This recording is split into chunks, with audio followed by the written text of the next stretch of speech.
the summer of 2009, my first book was released, a graphic memoir called The Imposter's Daughter.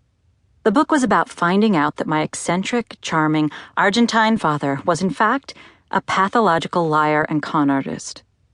Instead of working for the CIA, as I'd long suspected, he'd lived off stolen cash from friends and family. His college degrees were forged. His heroics in Vietnam invented. The revelations threw a grenade into the middle of our family and caused a rift that has yet to heal. My mother denied what I'd written and refused to read the manuscript. My father stopped speaking to me.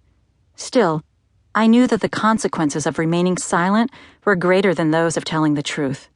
So I wrote the book in spite of my family's protests. About a month after it came out, I was backstage after a reading when two women approached and asked if they could speak to me privately. The shorter of the two was dressed in a soft silk blouse with cigarette pants and had thick, dark hair that fell in waves to the middle of her back. She looked to be in her mid-30s. "This reading really hit home," she said. "I'm so sorry for what happened to you." "Tell her who you are," her friend urged. "I hope you can be discreet. I'm the fiancé of Andrew Madoff." As if I didn't recognize the name, she added, "He's the son of Bernard Madoff." I tried not to register shock. The scandal wasn't even a year old and was still making headlines on a daily basis. I now recognized the name of the woman standing in front of me, Catherine Hooper. In the press, she'd been labeled a homewrecker. Supposedly, Andrew had left his wife of 16 years to be with her. She said she'd heard of my book but hadn't yet read it, and that she planned to give a copy to Andrew that night. She wondered if I wanted to meet for coffee later in the week. We spoke for a few more minutes, and I gave her my business card. Though my father's cons were small compared with Bernie Madoff's, I could relate to the devastating effect that lies, grandiosity, and secretiveness could have on a person. I, too, believed my father was brilliant and unimpeachable until I was in my 30s and a much-published magazine writer. I'd even had the unsettling experience of having people ask, "How do we know that you're not a liar, given your father's history?"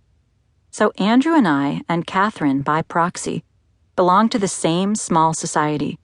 We understood each other in a way that few other people could. Still, Andrew was a Madoff, and that meant I needed to proceed with caution. I'd already been taken in by one sociopath, my own father, and I wasn't about to get involved with another. All I knew about Andrew was what I'd read in the press, and the majority of articles suggested he was going to be taken away in handcuffs any day. At the time, my curiosity was greater than my trepidation, so when Catherine invited me to dinner at their home, I went. Andrew looked like the photos I'd seen in Vanity Fair, a tall, more handsome version of his father. I found him to be humble, self-effacing, and quieter than I'd anticipated. But questions about my father tumbled out of him as if he'd been storing them up. What was my relationship like with him today? How was I handling my anger and my grief? What had I done with the photos of him? Had I torn them up? Andrew had kept only one on display, a large one that hung in the hallway near his front door. In it, Andrew stood on a dock next to a large bluefin tuna. Bernie stood in the background, smiling proudly, wearing a green velour crewneck shirt and running shorts. During dinner, Catherine and Andrew shared highly personal details about the days and weeks following the confession. By then, they'd both read my book. I got the sense that they saw me as a comrade of sorts, though in reality, I was a journalist who owed them no allegiance. Fascinated, I listened to Andrew's account of what it was like when he came home the night his father dramatically confessed to running the world's largest Ponzi scheme, and then how he handled the crush of paparazzi that appeared in the following days and the overnight alienation from his parents.